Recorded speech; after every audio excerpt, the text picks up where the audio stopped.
G'day folks, Cam Wild Touring. This mini-series I've put out called The Red Centre covers my latest trip. Full driving and camping from Perth to Ceduna along the Nullarbor and the Great Australian Bight, Googs Track up through outback South Australia, the Oodnadatta Track, again outback South Australia, then up into the Northern Territory and out of Alice Springs. I've done the West Macdonnell National Park, all the beautiful gorges and waterholes through there. I've been full driving through to Palm Valley. I'm on a full drive track now along the Fink River. And then I'll be out to Kings Canyon, Uluru, the Olgas, and then the Great Central Highway home. So kick back, grab yourself a brew, maybe put your stretchy pants on, and enjoy. Cheers. Bloody flies. I left home this morning at 3 AM. I've just driven past Hyden. If you don't know Hyden, it's where the Holland Track starts, and it's also where Wave Rock is. So I'm taking a bit of a shortcut. I'm bypassing Kalgoorlie. Normally you'd go through Cal to stay on the bitumen to get down to the Nullarbor, but I've driven through Hyden, and I'm on the Hyden Norseman bypass, which, as you can see, it's a gravel track, so trying to do as much dirt as possible. Just driven past the start of the Holland Track here. If you haven't seen, or if you don't know about the Holland Track, I did a video on a trip we did there last year or the year before. That's a pretty good track, be heaps of mud on it this time of the year as well. So I'll stop here and have a coffee and some breakfast, which I've had in the oven, and get back on this road and smash some Ks out.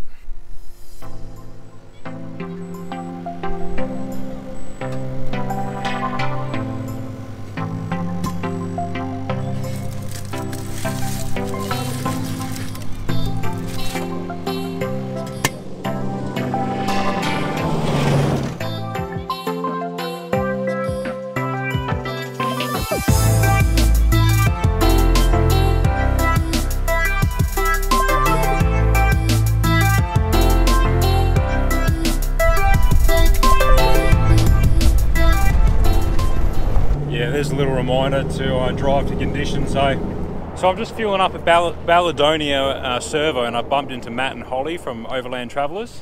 Hello. And tell us a little bit about yourselves, guys, what you're doing. So we've been travelling for nearly 5 months, so just doing the lap of Australia. We're both from New South Wales, country New South Wales, and yeah, we're just cruising around, just crossed the border, and we're just trying to find stuff to do. So it's good meeting some locals and fellow YouTubers. It's good fun. Yeah.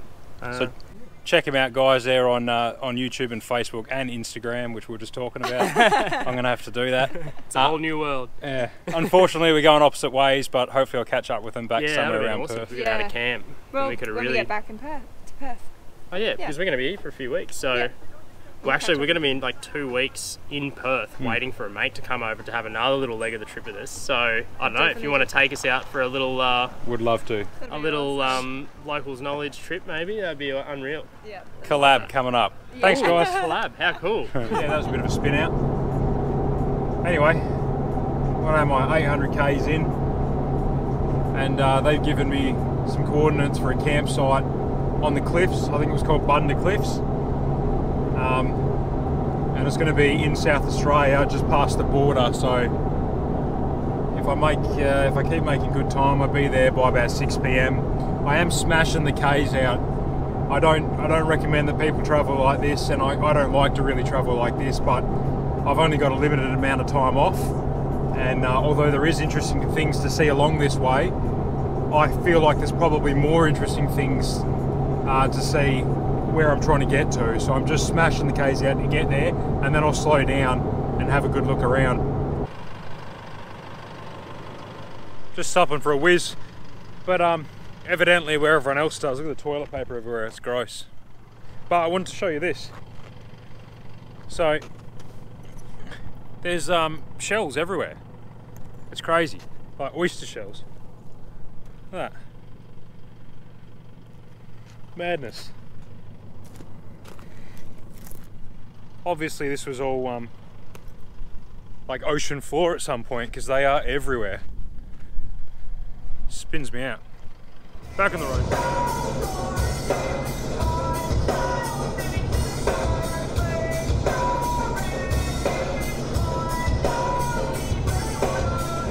made a bit of a boo-boo. I just sort of timed it so that I could get to one of these epic Great Aussie Bight cliffside campsites before dark. So it's only like 4:30 Perth time. I'd completely forgotten that because I'm driving across the state, time zones are different, sun's going to set earlier. So yeah, it's like 4:30 and the sun's just about set. I've still got an hour to go, and I'm not too keen on driving close to those cliffs in the dark. So I'm going to push it and see how far I get before it's dark, but it might be roadside tonight, I think.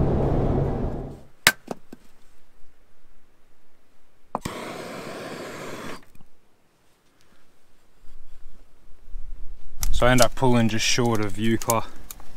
So I'm pretty much on the border of South Australia and WA.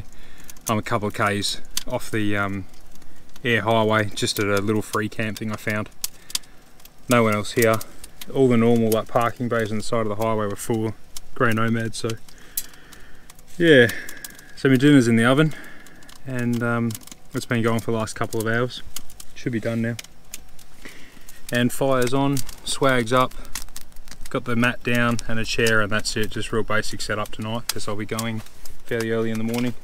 This is the reality of YouTubing on the road. When I'm away so long, I've got to upload all my videos every day, otherwise I'll run out of SD card space, and if I lose one I'm shagged. So drone, camera, everything out, everything backed up onto a hard drive. Day 2, that was a good night's sleep last night. Slept like a baby. So I'm up pretty early, and I'm going to pack up and then I'll hit the road. But I'll show you what this campsite looked like anyway.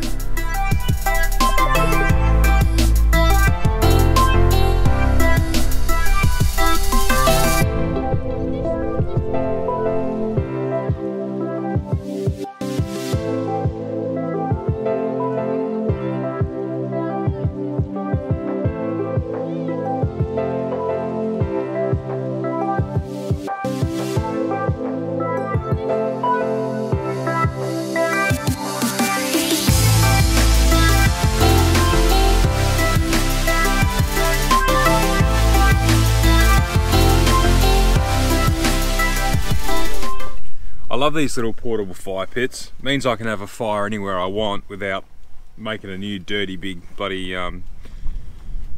fire pit somewhere.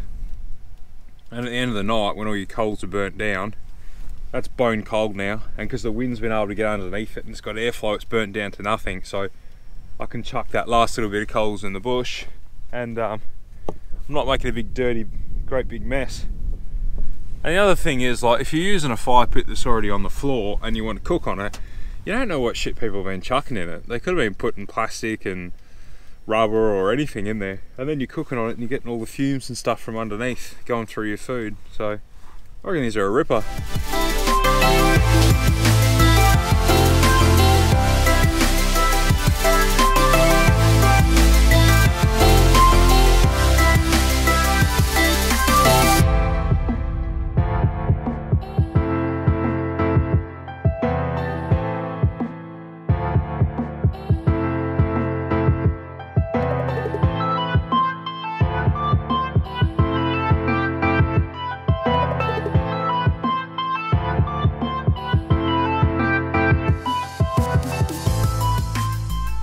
Get some fuel in Eucla, which is right near my camp last night, and then push on to Ceduna where I'll get the permit for Googs Track.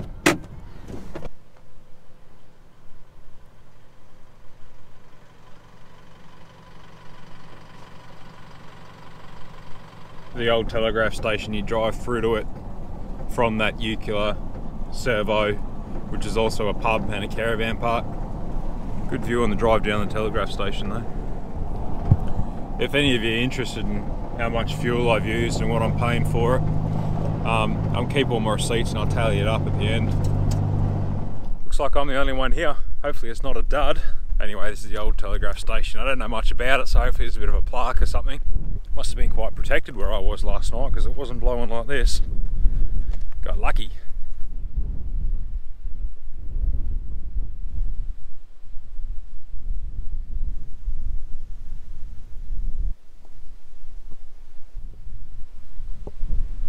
It's amazing how much sand's in here. The wind's obviously shifted a few ton.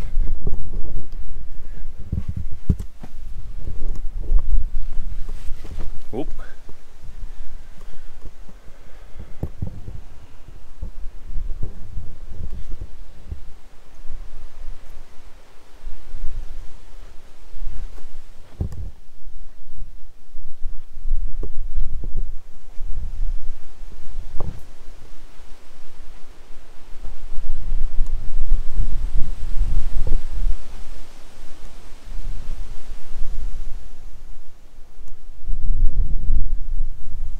Very cool. A shame so many people have scratched their names into it though.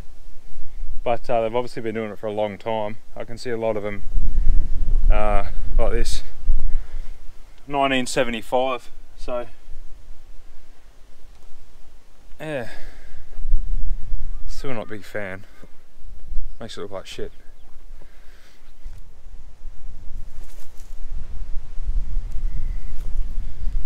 I think it was looking at wiki camps, there was a free camp in the dune somewhere behind here as well. Could have done that, but I'm glad I didn't because it's windy as. Anywho, push on. Plan is Sojourner, but see what else is interesting on the way. Might as well have my breakfast here.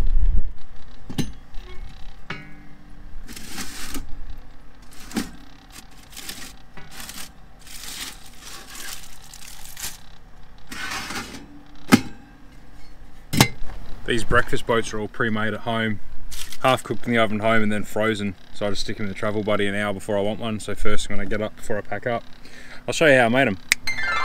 Straight up, can't take credit for them. Got the recipe from 12 Volt Truckies Facebook page. Sorry, I can't remember the name of the person that originally posted it, but not my idea, but a great one. So these stand and stuffed tacos are from Woolies, $4 for 8 of them.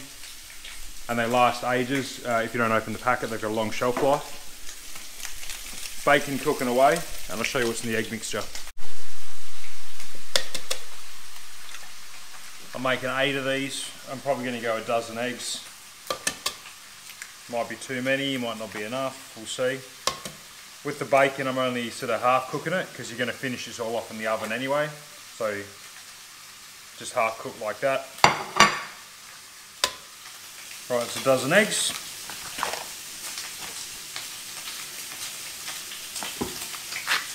Plenty of salt. Heaps of salt in the bacon too, so you don't have to go crazy. Plenty of cheese. And then save some to put on top before it goes in the oven. So this is kind of like a scrambled egg or a omelette sort of mix. I'm just using a bit of cream. Don't need a heap, just a dash. Mix that up. And that's looking good.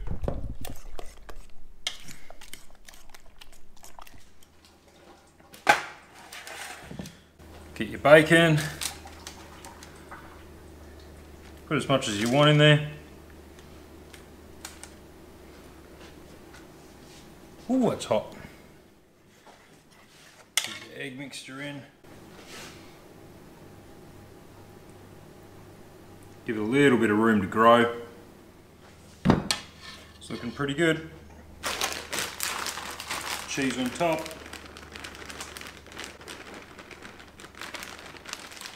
I half cook these in the oven and then I'm going to freeze them. And in the morning I'll just stick them in my 12 volt oven, and after an hour I'll be eating brekkie. So I bang these in, then I'll do the next lot.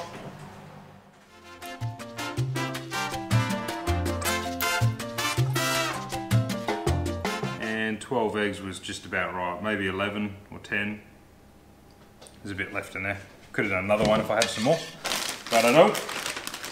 Cheese on top. I'll bang that in the oven. I can't remember how long it takes, but I will tell you how long when I get them out. So that was half an hour at 180. Holy shite, that's hot. I'm going to try one now for brekkie, but the rest of them I'll let cool down, and then I'll bash them in foil, freeze them, and when I get to camp I'll stick them in my travel buddy 12 volt oven. That's breakfast. You could do the same thing, even if you didn't have the travel buddy oven, you could heat them up in a your cast iron oven, like your Dutch oven or something, on your coals or on charcoal or whatever, or you could heat them up in your Weber Q or any sort of you know, grill with a lid that you can bake in. So yeah, there you go. So that's like 8 breakfasts in like 10 minutes to make, half an hour to cook. Well, that was the border crossing into South Australia. I thought they'd pull you all up and look through your stuff, or at least ask you. But looks like they're more concerned with people going from South Australia into WA. I pre-cooked all my meals and everything's frozen, so I'm all sweet. The only thing in my fridge, only thing fresh is beer. Onwards. This is the Bundy Cliffs lookout and campsite. It's not actually marked on the road. But yeah, this is the one Matt and Holly were telling me about that I tried to get to last night. Which way? That way. And yeah, it's also on Wikicamps. So I really want to get the drone up. It's so windy. Will I risk it? Yeah. If you're thinking of coming in here, yeah, full drive only, guys, and something with quite a bit of clearance, because there's a few big drop-offs and rock step-ups. Wouldn't be too bad if my tyres weren't up at like 50 pound, but it's bumpy.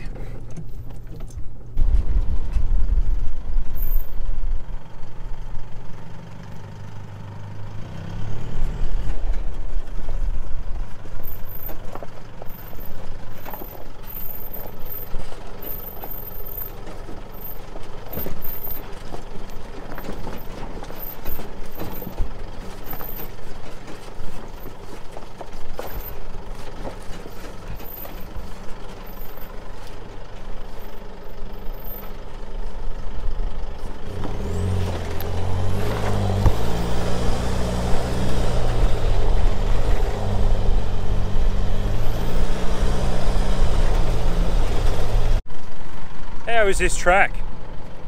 No idea where it's going, but what a hectic track. That's wicked. All along the cliffs, the whole way up along the beach. Awesome. I've locked my hubs in because it's just getting a bit slippery and shaly and that. I think I'd be fine, but I'm by myself and I don't want to get myself stuck because there's nothing to winch off and I don't want to bloody end up rolling down. How's the beach though? That is just beautiful. What a ripper spot. I didn't think I'd need me rod, but I kind of wish I did now. On the beach last night, I'm on the beach today. Thought this was going to be a red centre trip.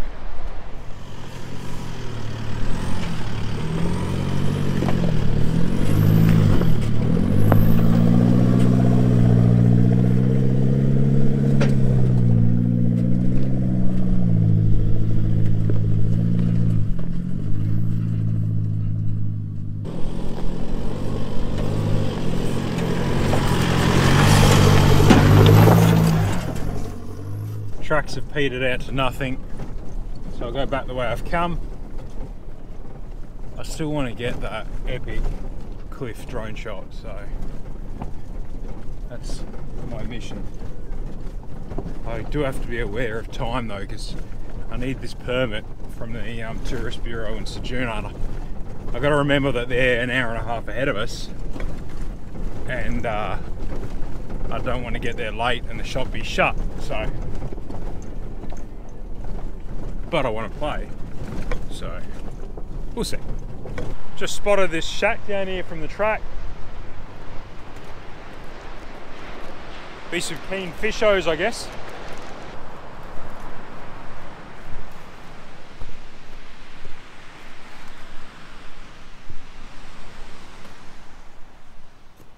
How cool, hey?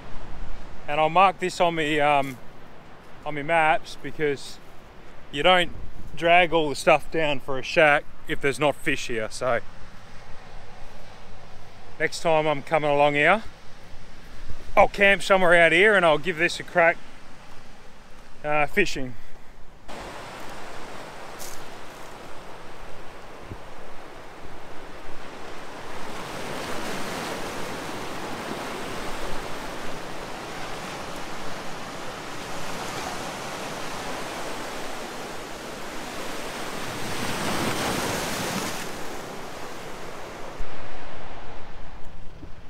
probably looks like gravel or rocks on the floor, but it's actually thousands of little shells. Must be billions of bloody crazy crabs, eh? Or sea snails. Probably more likely to be sea snails. But I like the crazy crab idea.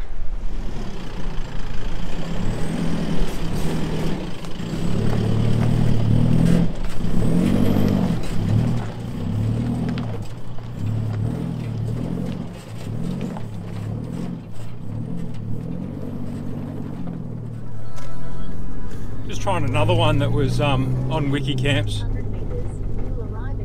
None of them are signposted, so I always miss the bloody turn off, especially when you're doing 110, you know. But let's have a look. This track's a lot easier to get into. You get in here in a two-wheel drive if you took it easy, I reckon. Yeah, I take that back. It's a four-wheel drive track in. I don't know if people have been trying to make it difficult for others to get in, but there were some huge, massive limestone boulders on the track. They look like they'd been put there. I don't know, but anyway, wicked view, insane. Heaps of room to camp, but it is windy. There's no shelter or protection, which is to be expected. You'd want to be careful you're not too close to the edge though, because you come out of your swag for a whiz in the middle of the night and you'd go straight over. There's some sick overhangs. Ah, that's nuts. Woohoo! Yeah, nah. This whole chunk's coming off soon, I'd say. That's cracked the whole way. And I was thinking of parking my car there. Nah. This track that I was on just keeps going parallel to the cliffs. I don't know how far. It's super windy, but I'm going to get my drone out and have a quick look. And then I'm going to shoot off.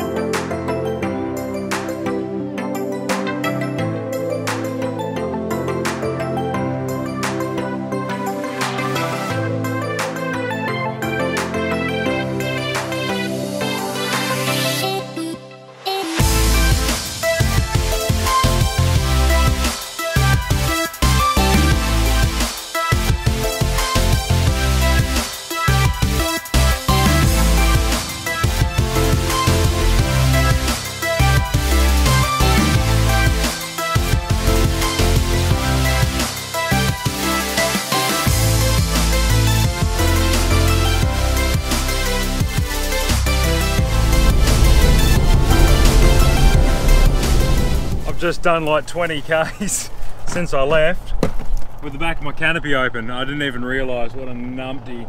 Some truckie just got me on the UHF and said, mate, you realise your canopy's open? Oh no. Other than being dusted though, nothing's fallen out, thank God. If it was the other side, it would have been a different story, but everything's strapped in pretty good this side. Yeah, anyway, that's one good use for UHFs. This is the original old air highway. What's up here? Roberts Well, Stockyards. Oh, the caves.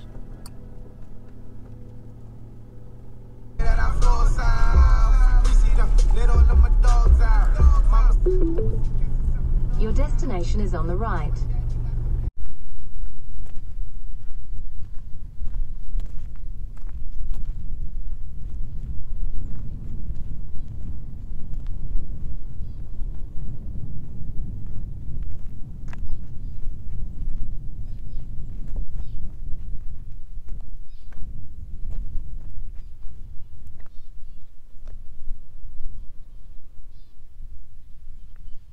Just reading the sign back there, and it was saying that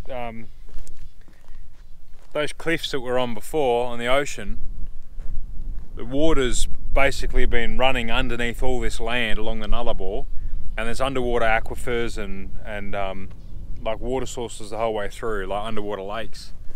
And these caves sort of show you where the water was running underneath the ground, and obviously there wasn't much on top and it's just collapsed over time. But yeah, these would have been like rivers running through here, lakes running through here. I'll see if I can get down there, I don't know. I think people have, but I don't know how.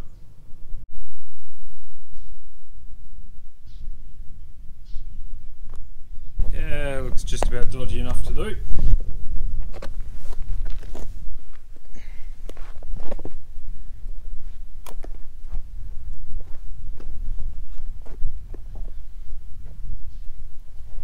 Problem is, I don't know if I'll be able to get back up. We'll see.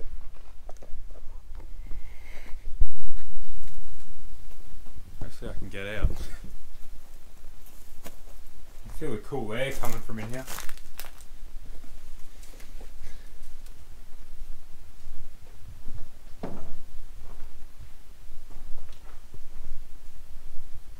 There's stalactites or stalagmites, I forget which one they are, just starting to form.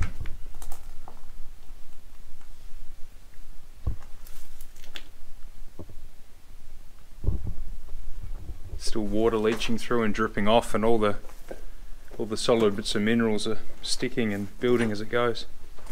So give it another couple of 100 or 1,000 years and that'll be interesting. And where it hits the floor will form one as well from the floor up. That's where it's been hitting.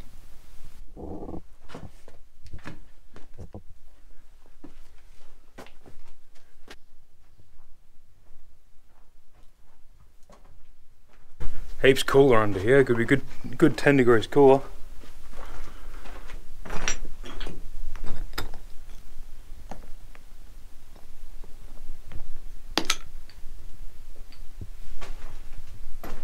A few bones scattered around, animals that have been stuck down here or eaten down here.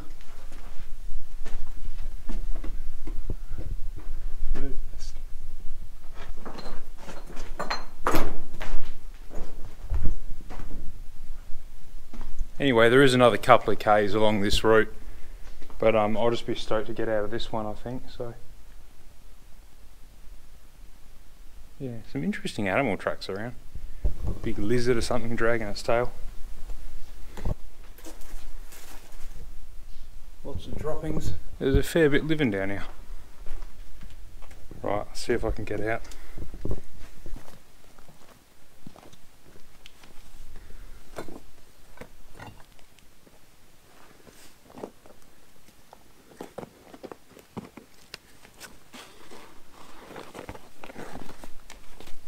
Easy.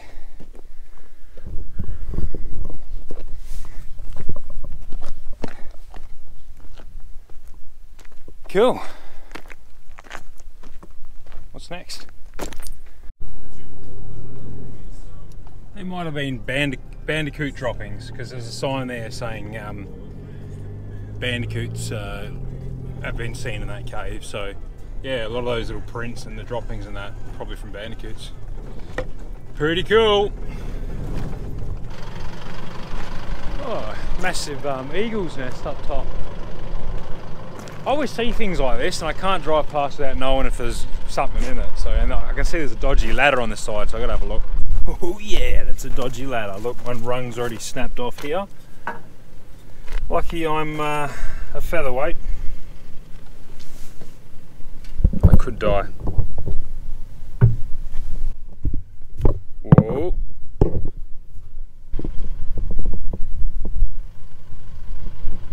Bone dry. See if I can get off this without dying.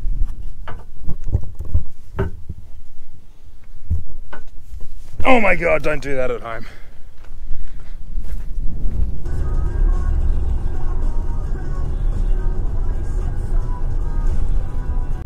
I just made it, get my permit from the tourist bureau. Oh, I was spewing. She said, oh, why don't you just get it online? So apparently there is a website you can get them from, but I couldn't find anything when I was Googling it. Anyway, what I'll do, if you're planning to do the trip and you're wondering how to get your permit online, I'll put the website down just here. Save you that headache. Anyway, so that was really the only reason I went into Ceduna. I needed fuel anyway. Looks like a ripper little town. I wish I had a bit more time to have a look around. There's some beautiful beaches and stuff. But yeah, I'll have to come back when we're on our lap and have a better look around with Tiff and Chloe. But for now, just backtracking a little bit to hit the track. And I'll probably find somewhere fairly soon to pull up because I don't want to be setting up in the dark again. I'm starting to sound like Ronnie Dahl, eh? Setting up in the dark all the time. But yeah, anyway, let's get there.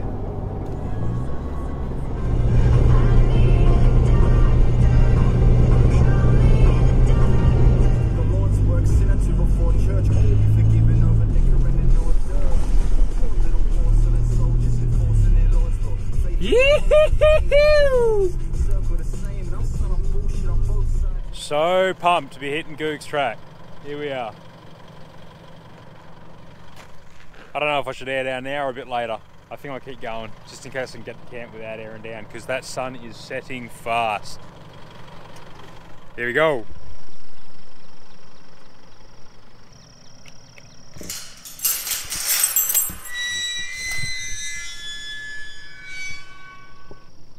Anytime I see one of these signs, I get excited.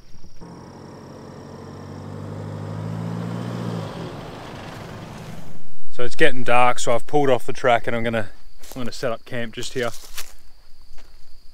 These places are open because they allow us to be here, and we're gonna do our best to look after it. What I'm doing, I mean, I should really be sticking to a designated campsite, but I've just run out of light. But what I will do is I don't go too far off the track. I don't create new tracks. So this was already here. It's already existing. Doesn't make it okay, but it does less damage. I don't drive over any plants or anything as I'm coming in. And I'll use my fire pit so I'm not scarring the ground and creating more rubbish and dirt. And obviously I'll take all my rubbish out with me. See, there's someone's fire pit. Just leaves big ugly scars. There's another one just over there. This is why I like these portable fire pits, because old mate was set up over here. He didn't want to have a campfire here, so we made another one. With a fire pit, you can just drag it over. And then the other thing is, I'll burn all my toilet paper and I'll bury my if I have to go to the toilet, I'll bury it a good 300 mil, so that, you know, dingoes and stuff don't dig it up, if they get dingoes here. So yeah, anyway, I'll set up, crack a beer, light a fire, bit of dead wood around, heaps of dead wood around. So this will do. Wicked. Super simple camp again tonight, guys, just the basics. Clear skies, so I'm not getting the awning out.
That's heaps for me. I've only brought my little electric chainsaw this trip. I normally take my two-stroke steel. This is slower, as you can see, and it won't cut really thick stuff. But for a small fire like this, for, you know, for just me or a couple with a kid, this is all you need. I don't have to carry around two-stroke, oil, fuel, all the rest of it, just batteries. But I'm using the same batteries for everything else, for my impact driver and a fan and other stuff like that anyway, so I've always got the charger in there and spare batteries. Yeah, but it will cut through. Like that's reasonably solid. This is enough wood in 10 minutes there to go all night for me, to cook off or whatever. Oh, I'm covered in ants, so there's ants in some of that wood. Yeah, I'll probably do a video review, like a showdown between this and the steel two-stroke. I'll get them both out and I'll cut a heap of wood and see how much wood you can actually cut with this and how thick, and post it on YouTube. Let us know if you're interested in something like that. Anyway, beer time. You can tell it's a solo trip. have a look what's in my fridge. Oh yeah, mother's milk. Dinner's in the oven. So what I've been doing, same as breakfast, is I've pre-cooked all my meals at home. Just every time we were cooking a big dinner, you know, like a spag bog or a curry or anything like that, those leftovers I've got, I just stuck them in a foil container, and I did that for a couple of weeks, and I ended up with a freezer full. Plus garlic bread, some pizza, some more healthy food like that. Roast, sausages, steaks, all that kind of stuff's been vacuum packed. But yeah, I've ended up with like 15 of these kind of meals, so yeah, and I've got this set for free, so I'll get through what I get through, and I can take home whatever's left over if need be. Probably won't be anything left over.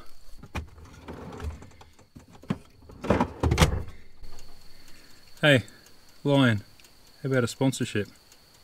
Just putting it out there.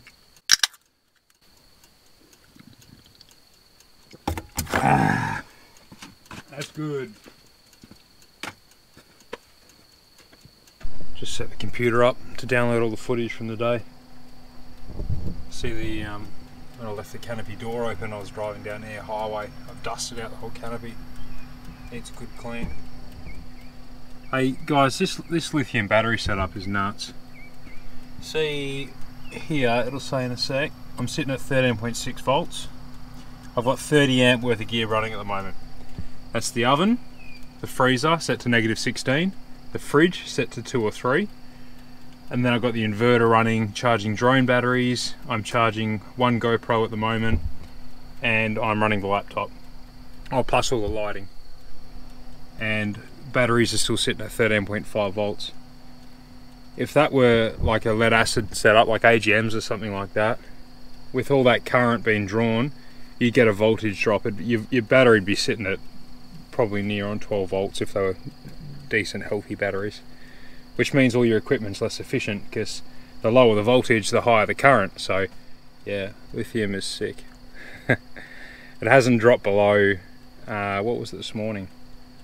It was like 93% or something. So yeah, I am driving all day though, so it's charging, and I got a 40 amp charger, so it's putting 40 amp in straight away, plus solar during the day if I'm not driving. So the only time really I'm actually drawing anything off the batteries is this time now at night when the car's not running and there's no solar. And it's cool at night anyway, so the fridge and freezer wouldn't be cycling too often. But it is a sick setup. If you're up for a new battery, seriously look into lithium.